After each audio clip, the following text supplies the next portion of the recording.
algumas das perguntas mais comuns que a gente tem aqui no processo da terapia online, só para esclarecer aí algumas ideias e para quem tiver dúvida é só chamar. Número 1, vamos lá. Quanto tempo leva para começar a ver resultado da terapia cognitivo-comportamental? Então, depende. Tem gente que já chegou aqui no consultório, sentou e literalmente em uma sessão falou, caramba, que legal, entendi muita coisa, te ligo pra gente fazer a próxima e nunca mais ligou. E teve gente que sentou, fez o processo cognitivo, eu dei alta, saiu e falou, quero continuar. Quero continuar fazendo quinzenal, aí voltou para semanal. E tem gente que continua fazendo um processo de acompanhamento terapêutico. Então tem gente que gosta. Geralmente o que eu posso te dizer? Tá? O processo cognitivo tem uma boa previsibilidade em casos de baixa complexidade aí de 3 meses, mais ou menos. Não é legal fazer estimativa, tá, gente? Não é legal fazer estimativa. Se eu tiver que fazer uma estimativa, 3 meses. 3, 6 meses, aí dá para ter um bom parâmetro. Número 2. Como a terapia cognitivo-comportamental aborda problemas de saúde mental como ansiedade e depressão? Ansiedade principalmente, que a ansiedade é a coisa que eu mais escuto. A busca por ansiedade é um negócio, dezenas de milhares de buscas diárias, para quem acompanha aí Analytics, né, Face Ads e tudo mais. E o pessoal tá querendo resolver o sintoma. E geralmente, muito frequentemente, é o sintoma fisiológico, né? A pessoa tá lá com aquela batedeira, né? Com aquela coisa, aquele aperto no peito, aquela angústia. E eu tô aonde? No meio do trabalho, não tá acontecendo nada, não tem nenhum bicho me pegando, não tem nenhum monstro me atacando, e eu tô sentindo aquele negócio. E a pessoa pensa, não tá acontecendo nada, tá tudo bem, mas não tá tudo bem, gente. Não tá tudo bem, por quê? Como que a terapia cognitivo-comportamental, então, aborda esses problemas de saúde mental, né? A depressão, a ansiedade? Então, como identificar um padrão de pensamento que faz a gente sentir um bagulho desse maluco dentro da gente? Como é que eu tô sentindo um negócio que tá me apertando aqui? Eu sinto aquele aperto, uma dor. E vem por causa de um padrão, um tipo de padrão de pensamento, que a gente se coloca nesse padrão de pensamento, isso resulta em sintoma fisiológico. A ansiedade pode deixar a pessoa, né, depressiva, a depressão pode deixar a pessoa ansiosa. E muitas vezes que a gente quer tomar conta do sintoma. E como que a gente pensa em tomar conta do sintoma? Com remedinho, que pega e toma o remedinho, toma conta do sintoma. O que está acontecendo ainda lá na minha cabeça? Não sei. E depois que eu passei pelo tratamento sintomatológico, eu paro de tomar o remédio. 3 meses depois, que o psiquiatra falou, beleza, tá tudo bem. E, pum, caio de novo no mau humor. Tratar a causa do sintoma dá certo. Psicoterapia trata o padrão de pensamento que surge, pensamento negativo, crença distorcida que contribui para o surgimento dessa ansiedade, dessa depressão.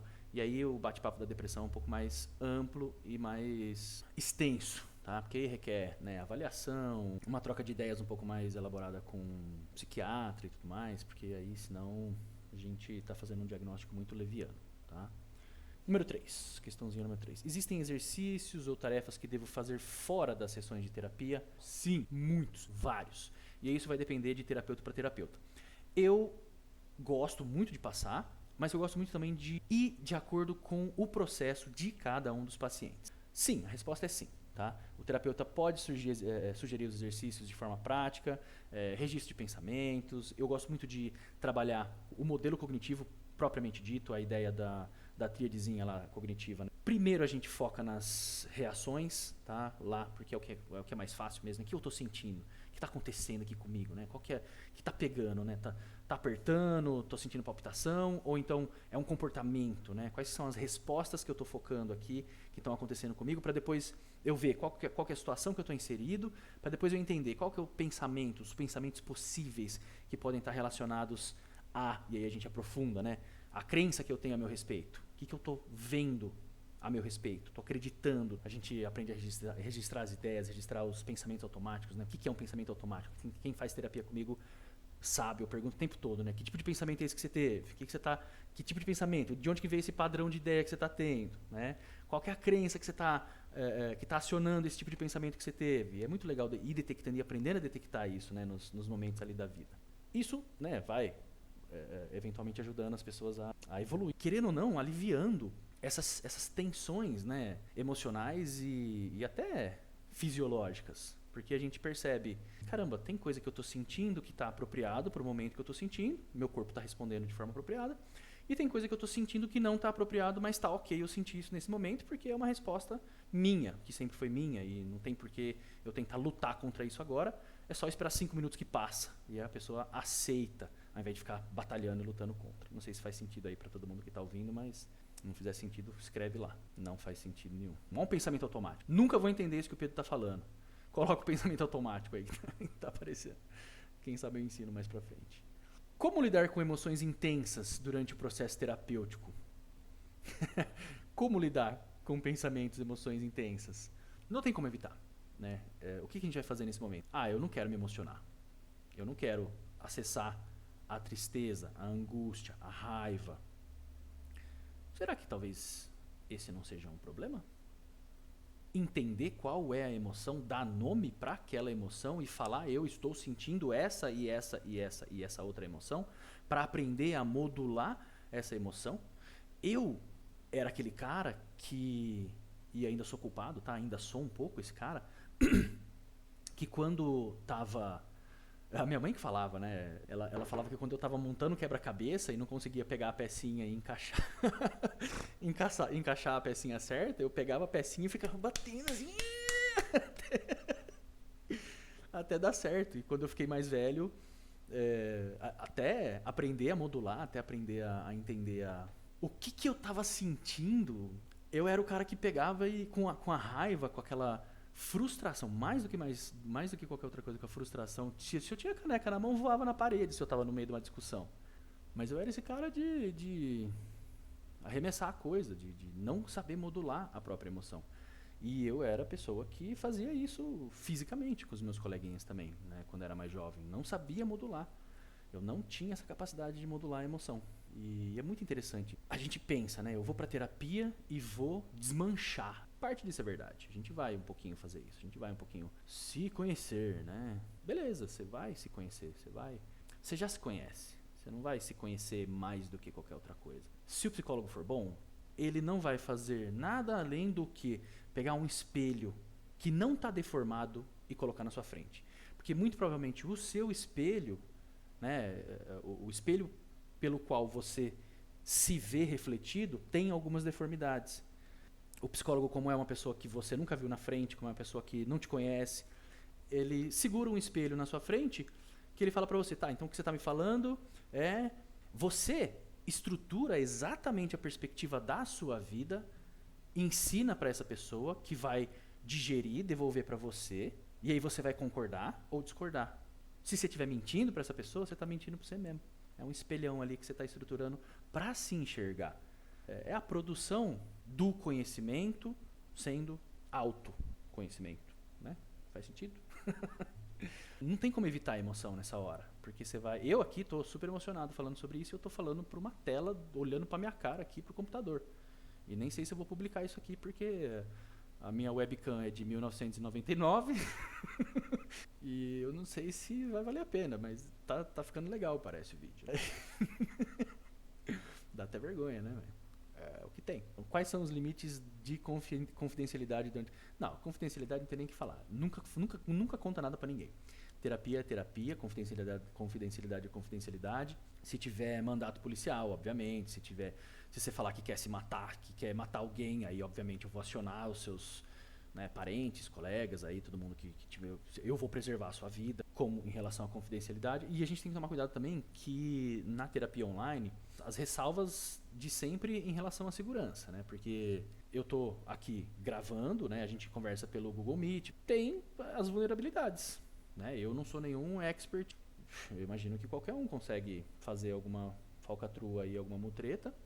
Eu tenho consultório dedicado, né? Ele está isolado, ele tem isolamento acústico, tem outras 2 salas para lá e não tem ninguém aqui para trás. Então, em relação a isso, está super preservado o sigilo e, inclusive, eu uso fone de ouvido, né? Eu não gosto de usar caixinha de som dentro do consultório para ter esse passo além. Então, é atendimento online, não é dentro de casa, é ainda dentro do meu consultório, apesar do consultório não estar aberto para atendimento presencial.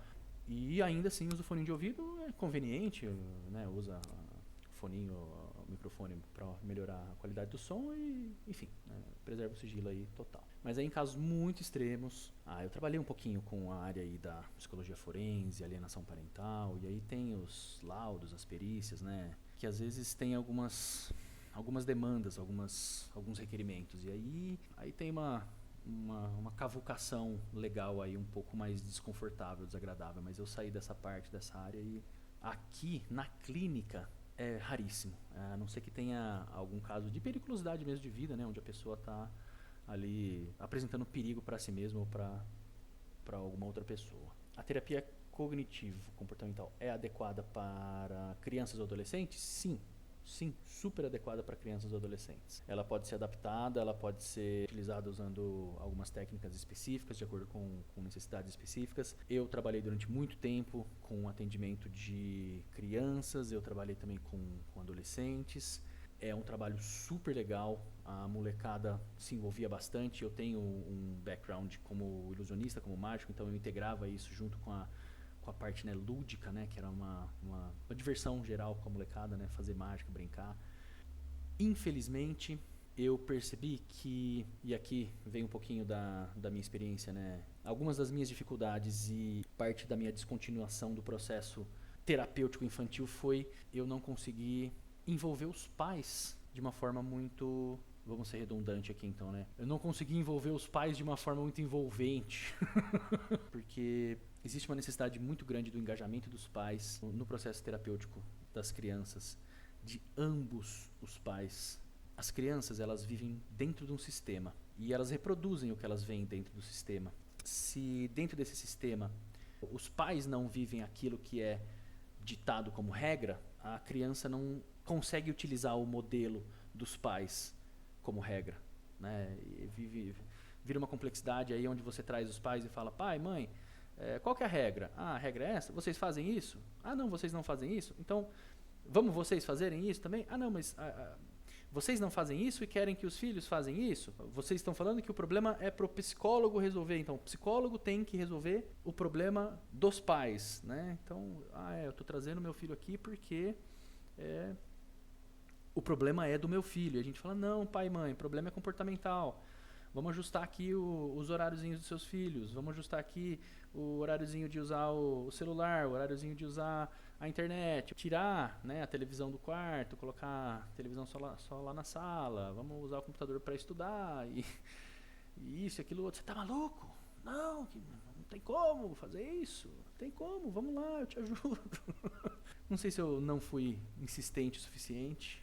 Eu abandonei esse barco. Terapia cognitiva é fenomenal para criança, para adulto, para adolescente. Como a terapia cognitivo-comportamental pode ajudar em situações de estresse no trabalho ou na vida pessoal? A coisa mais útil que eu posso dizer para você que a terapia cognitiva vai te ajudar a fazer, eu ajudo as pessoas a perceber quando, como e onde elas estão sentindo e por que elas estão sentindo. Que geralmente os porquês são mentais. Por que eu estou sentindo isso que eu estou sentindo? Porque eu estou pensando algo que está fazendo eu sentir algo. A gente chega em alguns pontos, a gente tem alguns pressupostos aqui que a gente trabalha no comecinho da terapia, que um deles é que aquilo que eu estou sentindo é minha responsabilidade. Eu estou vendo e interpretando, estou vivenciando, né, a situação e interpretando. Por causa da minha interpretação, eu estou sentindo aquilo que eu estou sentindo. E às vezes é meio bizarro falar isso, porque passou um motoqueiro estralando lá. Eu, filha da... Como que a minha raiva, aquela... Como que isso é meu? Foi ele que causou isso em mim. E aí eu conto uma historinha pra você, que eu ouvi esses dias, né? Se você pega uma laranja e espreme, o que tem dentro da laranja? O que sai de dentro da laranja? Sai suco de laranja. E se você bicuda ela e depois abre ela, o que sai de dentro dela? Laranja. E se você espreme ela gentilmente, devagarinho, o que sai de dentro dela? Laranja, suco de laranja. E se você soca ela e depois abre ela, o que sai de dentro? Suco de laranja. O que tem dentro da laranja? Suco de laranja. Tá? Então, não importa como eu espremer ela, sempre vai sair suco de laranja. Então, o motoqueiro é o espremedor. E a minha raiva é o meu suco. Se a gente for parar pra pensar usando essa historinha, assim. E é bizarro pensar assim, porque o cara passa estralando a moto, estralando o meu tímpano, e eu fico com raiva dele, do comportamento dele, quero xingar todo mundo, só que essa raiva tá contida aqui, né, dentro de mim. E aí é a minha interpretação daquilo que está sendo feito, daquela pessoa, daquele jeito, daquele comportamento, desse pensamento, né, dessa situação, que gerou aquela raiva. Por que agora eu tô dando risada? Por que eu consigo dar risada agora? Porque agora eu tenho um pensamento adaptado, eu consigo elaborar um pouco melhor essa ideia. Então, o que é um pensamento adaptado? O que é adaptar melhor essa ideia? O pensamento automático, curto, é quando o cara passa lá e você tá xingando ele, né? Filha da P, né? A exclamação que vem na sua cabeça, PQP, que saco, caramba, de novo, né? Tudo isso, aquele pensamento curto, rápido, que a gente compra a ideia, que gera emoção rapidinho, que faz aquela coisa surgir rapidinho, dá vontade de fechar a mão e dar na cara, né? E o que é isso? O que é essa manifestação, esse suco de laranja que está sendo espremido, que está saindo, que está contido aqui dentro? Como que a gente modula isso? Quando vem para a consciência, a gente percebe, a gente vive raiva. O que o Pedro de lá de trás, que agia que nem um gorila que pegava a caneca e jogava na parede, ele percebendo raiva, pá. E aí, o que acontecia com as pessoas que estavam em volta dele? Choque, né? Medo, angústia, temor. E o que acontecia com o Pedro depois? Que o Pedro é uma manteiga, ele é um amorzinho de pessoa. Psicólogo, psicoterapeuta, está em contato com as emoções, com os sentimentos. Virava do avesso emocionalmente, né? Porque não queria fazer aquilo. Sabia que era mal adaptado comportamentalmente. E aí, o que acontecia? Remorso, arrependimento, desentendimento, né? E tantas outras coisas ali internas e emoções ali que iam trazendo esses rebuliços. Detectar, trazer para consciência, estar consciente daquilo. Passou, estralando o escapamento, gerou raiva. Posso até falar Cacilda, deixa a natureza tomar conta. Usa o suspiro fisiológico que a gente tem, né, que é outra técnicazinha que você já usa todo dia, tenho certeza que você já usa, você já sabe o que é, mas você não sabe o que é.